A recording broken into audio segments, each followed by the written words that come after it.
Osiepe jalup jatend piny machon Rigathi Gachagua osechako winjo liet mar siasa. Bang' kuom giwito lemo mag komiti mar od bura mar Senate e lokruok komiti mag senators abich mawuok e gwenge mag Masawa mosebedo ka siro Gachagua oteng' lwetgi mogo kendo ma lemo mar bedo jokombe mag komiti go. Kaka jafwambo marwa Chris Onoleronwa, jood bura mag ODM wachore ni dhi yudo keyo mabup bang' Kenya Kwanza ma Osiepe Gachagua lemo makamago. Auka mar siasa dhi donjo e od bura mamalo kaachiel kod od bura mar Senate e kinde ma idhi timo lokruok ne komitis 18 mag od bura juma manyien. Moko kuom komiti ma dhi bedo gi lokruok en komiti mar loso budget mosebedo e bwo jaod bura ma Kiharu Ndindi Nyoro, komiti mang'iyo omenda mag jopiny park, komiti mochung' ne ng'iyo gope mag sirikal mamalo kod sirikal mag counties. Kata odoko ni lokruok e komiti mag od bura en gima timore bang' higni 2.5 mag od bura, siasa mag gwenge mag Masawa wachore ni dhi kawo kore e kindeni. Maling'ling mag Ramogi TV yango ni jo od bura mane ok ogoyo ombulu mar golo e apis jalup jatend piny machon Rigathi Gachagua dhi moto e badgi. Achiel kuom josiasa madhi ting'o msalaba mar Gachagua en jaod bura ma Kiharu Ndindi Nyoro ma idhi mayo lemo mar jakom komiti mar loso budget kaachiel kod jaod bura ma Githunguri Gathoni wa Mushomba kuom rem siro chero mar tero Gachagua dala.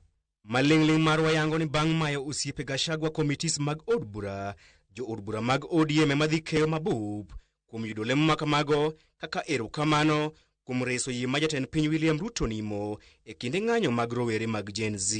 E od bura mar Senate, Osiepe Gachagua abich odir oko e lemo maggi mag komitis. Osiepe Gachagua mane osiemne gi yogin seneta ma Kiambu Karungu Dhang'wa mane otelo ne komiti mar Kongo Apeini, seneta ma Murang'a Joe Nyutu mane otelo ne komiti mar somo, seneta ma Nyandarua Joe Methu mane otelo ne komiti mar lope kod seneta ma Kajiado Seki Kanar mane otelo ne komiti mar ohala. Seneta ma Kirinyaga James Murango mane otelo ne komiti mar pur kod pith bende ne oneno mbulu. E lokruok machielo e od bura mar Senate, seneta ma Homa Bay Moses Kajwang' oyier kendo e tielo mar ariyo kaka jakom komiti mang'iyo ka sirikal mag counties tiyo kod omenda mag jopiny.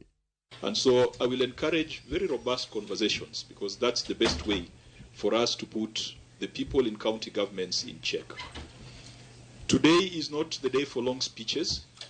Today is just to register the appreciation, my appreciation for the trust that you have put in me.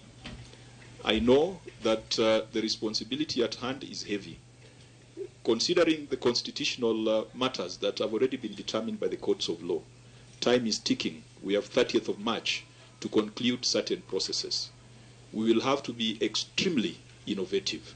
Kajwang' osingo mar dhi nyime kod keto governors e mbero maliet mar neno ni gitiyo e yo maratiro kod pesa mag jopiny e kelo dongruok e counties. We are going to be quite ruthless with thieves in county governments, be they governors or be they staff. We are not going to be swayed by some opinion polls that we are seeing flying around. The only opinion poll is the impact that the investments in county governments are having on the lives of the people. Indeed, we have been challenged by the majority leader that Senate should come up with a proper scientific ranking criteria for county governments. And I think it is within our ability to do so. We can talk with the Commission on Revenue Allocation to measure county governments on various parameters, not just the opinions of the Auditor General. We can look at their performance on on-source revenue. We can look at how much they are allocating to development.